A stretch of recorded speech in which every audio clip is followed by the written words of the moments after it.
Sebelumnya, namo Sang Hyang Adibudaya, namo Buddhaya. Perkenalkan, saya dari kelompok 2 yang beranggotakan saya Sugiman Bagaskara dan rekan saya Mayadi dan Suprayatno. Pada kesempatan kali ini kita akan membahas yaitu mengenai pengembangan profesi dan karir. Bab 1, pendahuluan. Oke, kita lanjutkan di latar belakang, yaitu definisi dan ruang lingkup pengembangan profesi.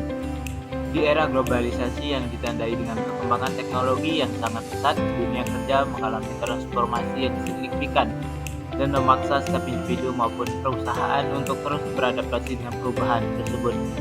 Kemajuan teknologi, terutama dengan munculnya revolusi industri 4.0, telah mengakselerasi otomatisasi dan digitalisasi di berbagai sektor industri, yang tidak hanya meningkatkan efisiensi tetapi juga membawa perubahan dalam pola dan paradigma kerja. Hal ini berdampak pada tuntutan kompetensi yang harus dimiliki tenaga kerja, serta adaptabilitas yang lebih tinggi dalam menghadapi perubahan yang cepat. Transformasi tenaga kerja dalam konteks globalisasi dan kemajuan teknologi yang pesat, terutama selama revolusi industri 4.0, memerlukan adaptasi yang signifikan dari individu dan organisasi. Pergeseran ini ditandai dengan peningkatan otomatisasi, digitalisasi, dan tuntunan kompetensi yang berkembang, yang memerlukan pendekatan proaktif terhadap pendidikan dan kepemimpinan. Transformasi tenaga kerja dalam konteks globalisasi dan kemajuan teknologi yang sangat pesat, terutama selama revolusi industri 4.0, memerlukan adaptasi yang signifikan dari individu dan organisasi.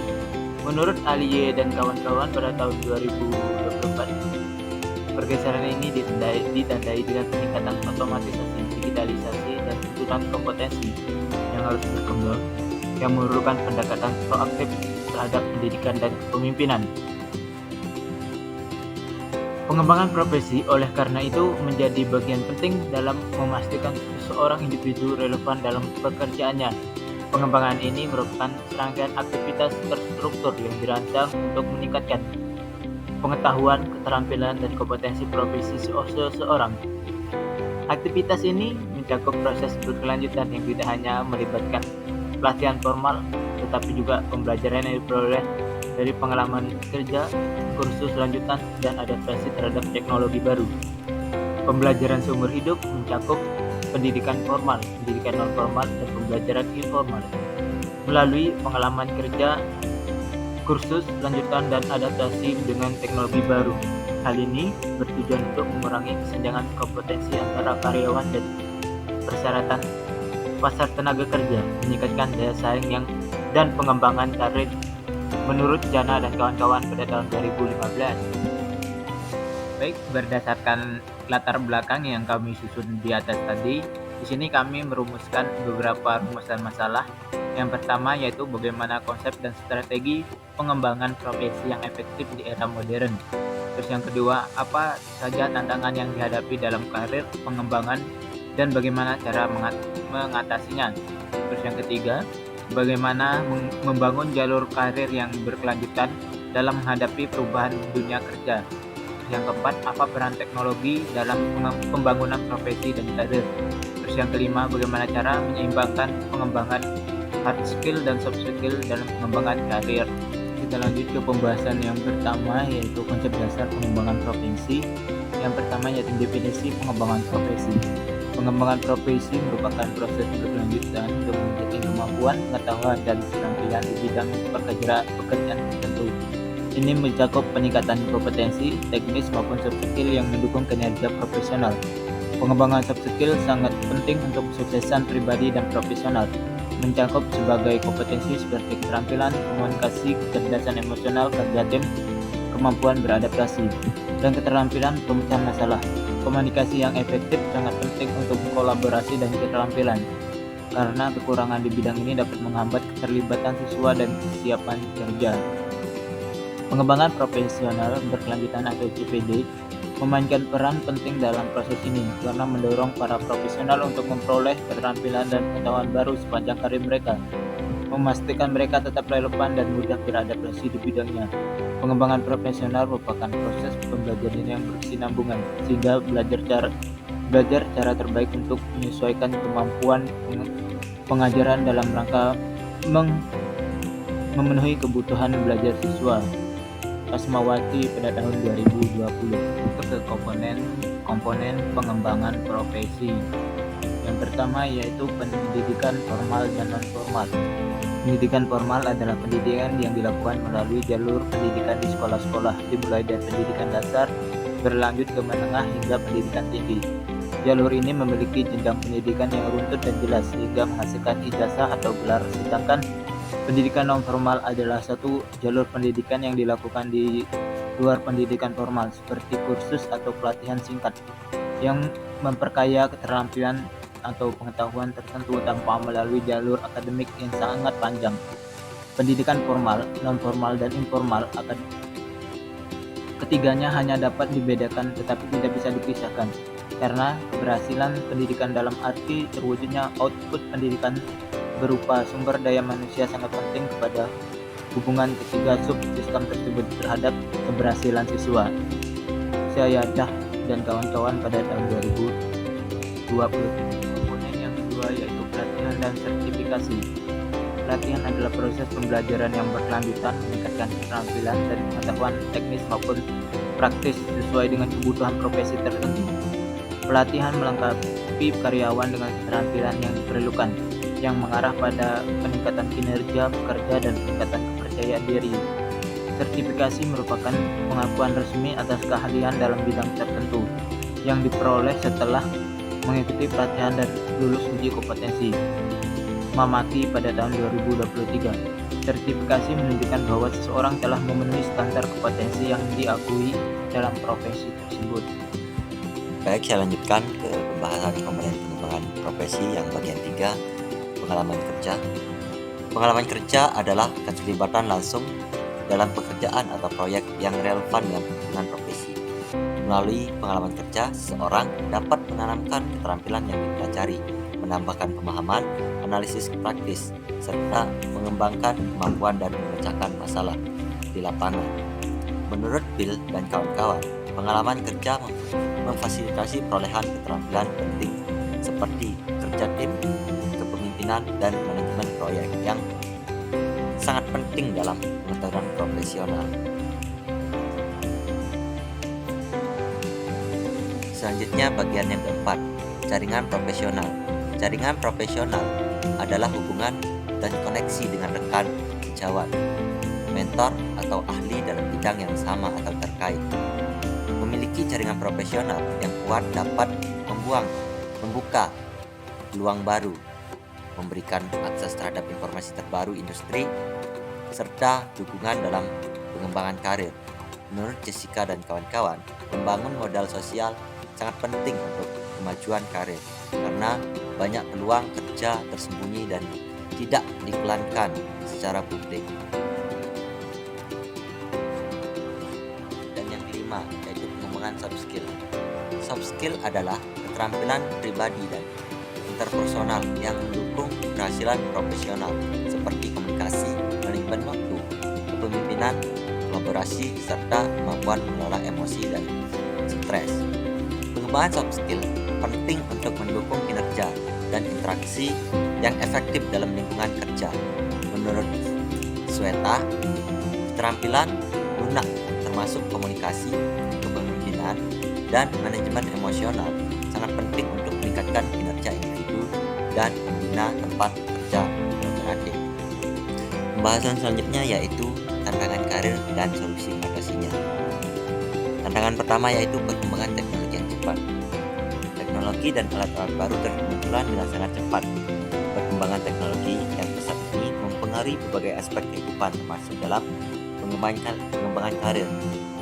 Inovasi teknologi yang terus berkembang memberikan peluang bagi individu untuk meningkatkan keterampilan dan kemampuan mereka. Hal ini membantu para profesional harus selalu memperbarui pengetahuan mereka agar tetap relevan di dunia kerja. Jika seseorang dapat mengikuti perkembangan ini dengan baik, mereka memiliki kesempatan lebih besar untuk meraih kesuksesan dan kemajuan dalam karir mereka. Jadi solusinya yaitu pertama, luangkan waktu rutin untuk belajar teknologi baru. Jadwalkan waktu secara konsisten, misalnya setiap minggu, untuk membaca atau mencoba teknologi baru.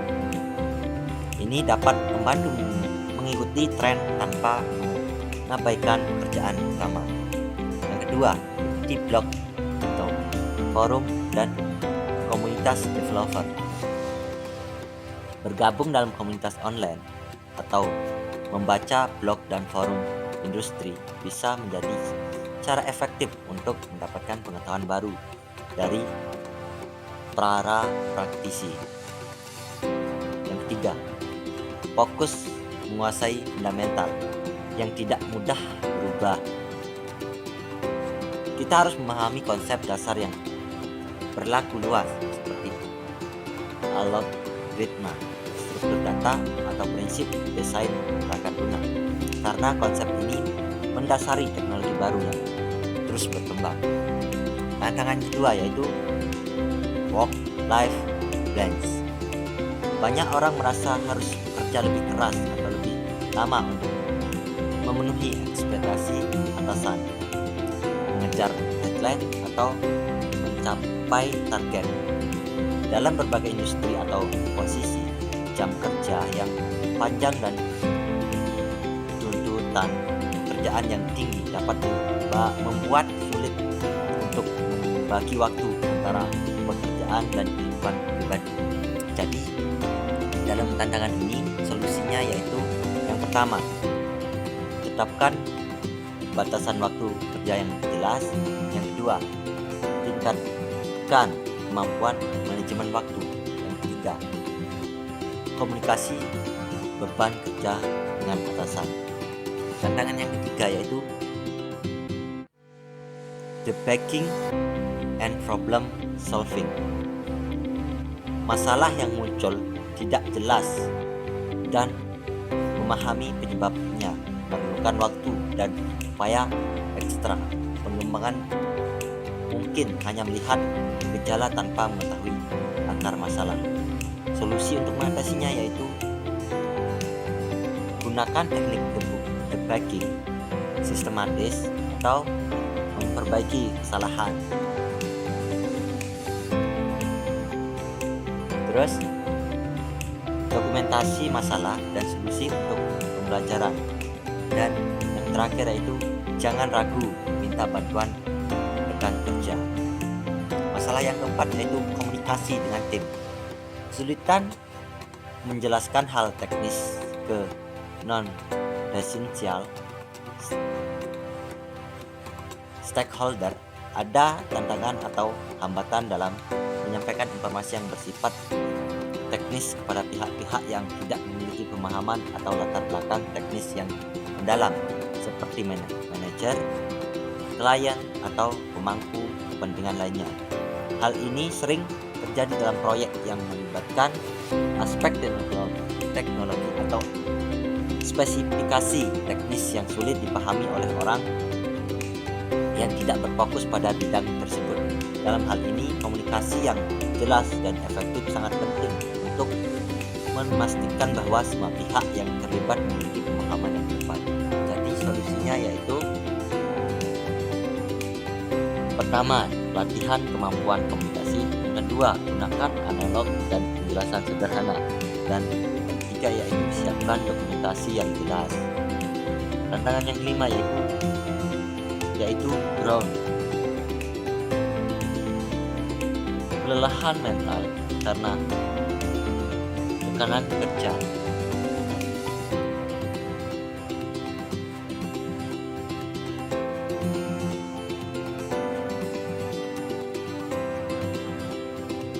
Solusi dalam masalah ini yaitu ambil waktu istirahat secara rutin, terus kembangkan hobi di luar coding, dan yang terakhir itu bangun support system dengan rekan kerja.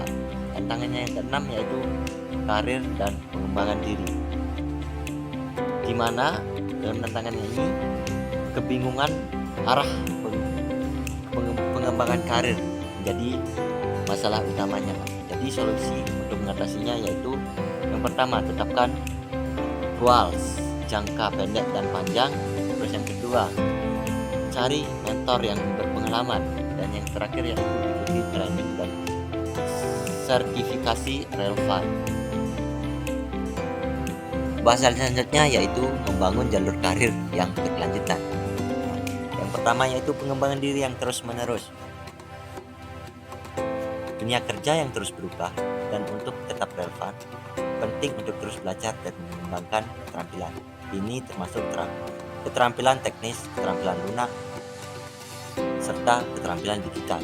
Mengikuti kursus online, pelatihan, atau memperoleh sertifikasi yang diakui industri adalah cara untuk memperbarui dan memperluas keahlian. Yang kedua, mengikuti tren dan teknologi baru. Perubahan teknologi yang cepat mempengaruhi hampir semua industri. Oleh karena itu, sangat penting untuk mengikuti perkembangan tren teknologi yang relevan dengan bidang pekerjaan Anda, seperti kecerdasan buatan atau AI, analitik data, atau teknologi blockchain. Ini akan membantu tetap kompetitif dan siap menghadapi pergeseran pasar. Yang ketiga, fleksibilitas dan kemampuan beradaptasi. Dunia kerja semakin dinamis dengan banyak perubahan yang cepat dan tak terduga. Untuk membangun jalur karir yang berkelanjutan, Anda perlu memiliki fleksibilitas untuk beradaptasi dengan perubahan lingkungan kerja. Ini termasuk kemampuan untuk mengubah arah karir jika diperlukan dan bersikap terbuka terhadap peluang baru. Yang keempat, jaringan yang kuat. Memiliki jaringan profesional yang luas sangat penting untuk kemajuan karir. Berinteraksi dengan orang-orang industri yang sama maupun berbeda dapat membuka peluang baru, memberikan informasi penting tentang perkembangan industri, dan membantu Anda belajar dari pengalaman orang lain. Menghadiri acara industri, seminar, atau bergabung dengan komunitas profesional dapat memperluas jaringan Anda. Yang kelima, tujuan karir yang jelas. Memiliki tujuan yang jelas membantu Anda tetap fokus dan membuat keputusan yang tepat sepanjang perjalanan karir. Tujuan ini sering seiring waktu mengevaluasi kembali tujuan karir yang secara berkala dan menyesuaikan dengan perubahan kondisi kerja adalah hal yang penting. Yang keenam, keseimbangan kehidupan, pekerjaan, dan kesehatan mental. Dalam dunia kerja yang terus berubah, penting untuk menjaga keseimbangan antara pekerjaan dan kehidupan pribadi. Stres yang berlebihan atau burnout dapat menghambat kemajuan karir Anda. Menjaga kesehatan fisik dan mental adalah bagian penting dari membangun jalur karir yang berkelanjutan. Yang terakhir, yaitu mengambil inisiatif dan berpikir kreatif. Untuk menonjol di dunia kerja yang sangat kompetitif, penting untuk mengambil inisiatif dan berpikir kreatif dalam menghadapi tantangan. Mengajukan ide-ide baru atau mencari solusi inovatif dapat membuka peluang untuk pengembangan karir yang lebih baik. Selanjutnya, peran teknologi dalam perkembangan profesi dan karir. Yang pertama, akses ke pengetahuan dan pembelajaran. Teknologi melalui internet dan platform pembelajaran daring seperti kursus online, webinar, dan tutorial memberikan akses yang lebih luas kepada individu untuk mengembangkan keterampilan baru, memperdalam pengetahuan di bidang tertentu, dan mempelajari tren industri terbaru. Yang kedua, automatisasi dan efisiensi kerja. Teknologi dapat membantu mempermudah pekerjaan dengan mengotomatisasi tugas-tugas yang relatif atau memerlukan waktu lama, sehingga memungkinkan profesional untuk fokus pada tugas yang lebih strategis atau kreatif. Hal ini meningkatkan produktivitas dan kualitas kerja yang dapat kiranya dapat mempercepat perkembangan karir. Yang ketiga, networking dan kolaborasi teknologi memungkinkan individu untuk terhubung dengan profesional lain di seluruh dunia. media sosial profesional seperti LinkedIn misalnya memfasilitasi jaringan profesional, memungkinkan individu untuk berbagi pengetahuan, membangun hubungan dan mendapatkan peluang kerja. Dan selanjutnya pekerjaan jarak jauh dan fleksibilitas. Teknologi mendukung kerja jarak jauh atau hybrid, memberikan fleksibilitas dalam memilih lokasi dan waktu bekerja. Ini dapat memperluas peluang karir, mengurangi hambatan geografis, dan memungkinkan karyawan untuk mengelola waktu kerja dengan lebih baik. Pengembangan karir berbasis data. Teknologi khususnya Big Data dan Analitik memungkinkan perusahaan untuk melacak kinerja dan keterampilan karyawan secara lebih efisien. Dengan analisis ini, individu bisa mendapatkan wawasan tentang area yang perlu mereka tingkatkan dan langkah-langkah pengembangan karir yang tepat. Secara keseluruhan, teknologi dapat mempercepat pengembangan karir dengan meningkatkan efisiensi, memperluas akses ke pembelajaran dan peluang, serta memungkinkan individu untuk beradaptasi dengan perubahan kebutuhan pasar kerja yang semakin dinamis. Selanjutnya, menyeimbangkan pengembangan hard skill dan soft skill. Yang pertama, evaluasi kebutuhan karir. Pahami dengan jelas bidang pekerjaan atau industri yang ingin ditekuni. Beberapa profesi membutuhkan keahlian teknis yang lebih kuat, sementara yang lain lebih mengutamakan kemampuan komunikasi dan kepemimpinan. Misalnya, seorang insinyur perangkat lunak memungkinkan membutuhkan hard skill dan pengodean, tetapi juga harus memiliki soft skill dalam berkolaborasi dengan tim dan berkomunikasi dengan klien. Yang kedua, fokus pada pembelajaran terintegrasi. Ahli-ahli memandang hard skill dan soft skill sebagai dua hasil yang terpisah. Carilah kesempatan untuk mengembangkan keduanya secara bersamaan. Misalnya saat mengikuti pelatihan teknis, jangan lupakan kesempatan untuk berlatih keterampilan komunikasi seperti presentasi atau diskusi kelompok. Banyaknya kursus profesional dan pelatihan di tempat kerja yang membangunkan pengembangan teknis dan keterampilan interpersonal. Yang ketiga, pentingnya soft skill dalam lingkungan kerja. Terlepas dari beberapa kuat hard skill yang dimiliki, soft skill seperti kemampuan beradaptasi, kepemimpinan, dan kemampuan bekerja dalam tim sering kali menjadi faktor penentu dalam kemajuan karir. Menyadari hal ini dapat mendorong individu untuk meluangkan waktu untuk mengasah soft skill secara aktif, baik melalui pelatihan formal, mentoring, atau pengalaman kerja langsung. Selanjutnya, gunakan teknologi untuk pengembangan kedua keterampilan. Banyak platform online menawarkan pelatihan untuk kedua jenis keterampilan ini. Misalnya, Anda bisa mengambil kursus tentang data analitik atau program-program hard skill, sekaligus kursus tentang manajemen waktu atau kecerdasan emosional soft skill.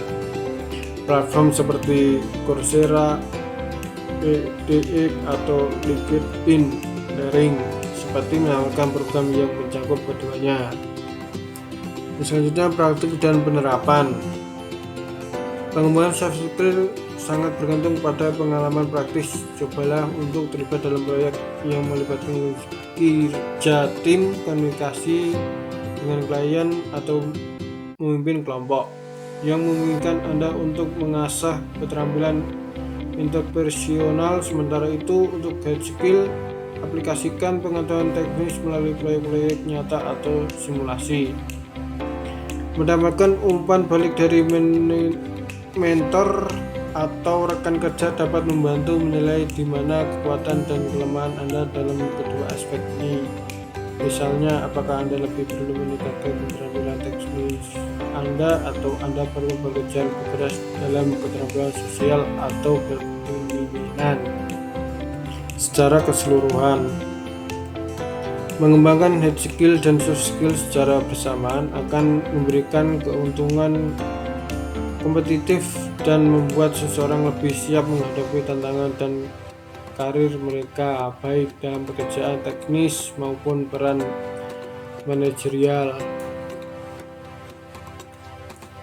Yang terakhir, kesimpulan menyoroti pentingnya pengembangan profesi dalam menghadapi perubahan cepat di era globalisasi dan revolusi industri 4.0.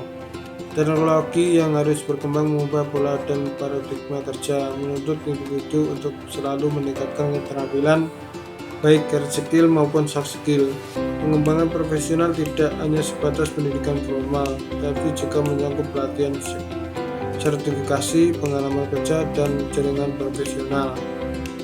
Dalam pengembangan karir, tantangan utama meliputi perubahan teknologi, keseimbangan antara kehidupan dan pekerjaan, serta kebutuhan untuk terus memperbarui keterampilan. Solusi yang diusulkan mencakup pembelajaran berkelanjutan, membangun jaringan profesional, menjaga kesehatan mental, serta mengelola waktu dan beban kerja secara efektif. Teknologi berperan penting dalam memfasilitasi akses ke pengetahuan, efisiensi kerja, kolaborasi, serta kematian dalam pekerjaan. Selain itu, pengembangan karir yang sukses memerlukan keseimbangan antara perubahan hard skill dan soft skill, di mana keduanya keterampilan ini saling melengkapi untuk mencapai keterampilan dalam dunia kerja yang kompetitif.